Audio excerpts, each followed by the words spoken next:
Vice President George H.W. Bush was running for his own term as President of the United States.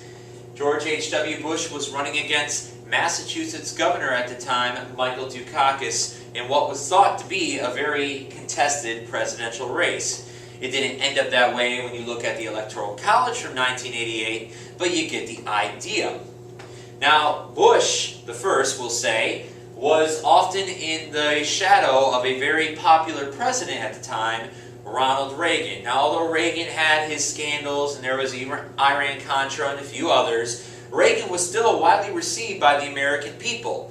Now, it was important for Bush at the time to break out and distinguish himself as his own man.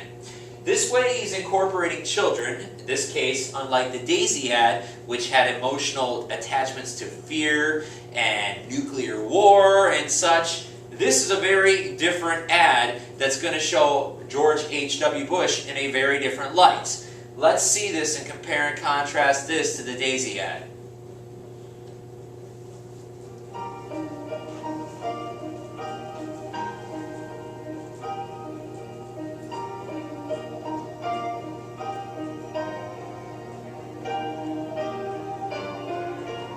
I wish people could see him as I see him, as thousands of people see him. And you know, I always loved the time someone said to George, how can you run for president?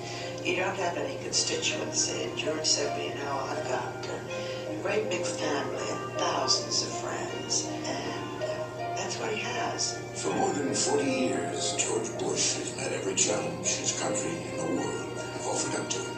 The truth is, the more you learn about George Bush, the more you realize that perhaps no one in this century is better prepared to be President of the United States.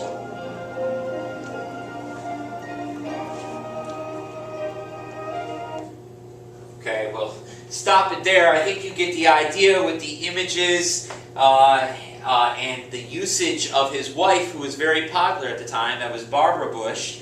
Talk about a man that she said a lot of people don't realize. It was a lot of family images. They were at a barbecue. He was playing with his grandkids, big family portrait. And so, again, you see a very different side of a person using children. Now, LBJ used Little Daisy to evoke fear, the idea that we were going to have a nuclear war if somehow Barry Goldwater was elected.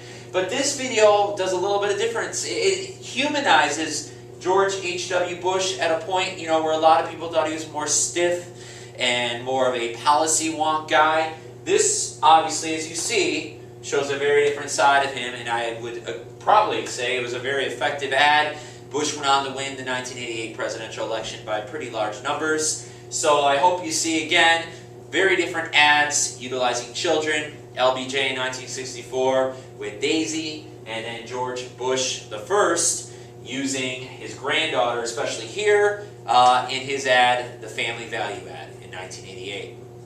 Hope this worked out well for you, and I hope you see the usage again and the different strategies used in presidential campaign ads. Thank you.